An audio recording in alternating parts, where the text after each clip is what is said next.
morning. Today I've set up a Montessori toddler shelf for the kitchen. Obviously, if you don't have space for a shelf in the kitchen, this could be set up in one of your kitchen cupboards with the idea that your child can be independent in their kitchen space. So they've got a little space for themselves to create a snack or do some food preparation at their pace, at their level. So let's have a look what we've got on our shelf. This is just a very simple idea just to get you started with some ideas for your kitchen. You'll see on the left we've got the mop and the broom available for sweeping or mopping any spills. This they will love and it's so good for their gross motor coordination.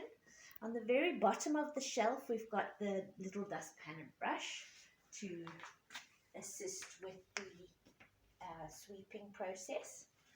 Then we've always got a little apron for our food prep activities, easily accessible to the child. So whenever they do a food preparation activity, we're going to encourage them to use their apron when they do that. I've got a little sponge there for cleaning up spills or wiping down after an activity. There's a water jug and glass for drinking water. Then I've got a little basket of fruit, and in there you just put the amount of fruit that you're happy for your child to eat within the day. If you remember last week, one of our activities was the breakfast in a cup. I have it set up there on a tray, strawberries, a little bit of granola and a tub of yogurt, with the idea that your child will serve themselves a little breakfast cup.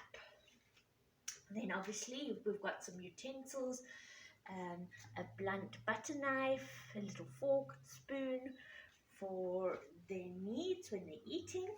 And then down below I've got a nice small child-sized chopping board, a plate, a placemat for setting their table, and a little napkin for when they're eating their lunch.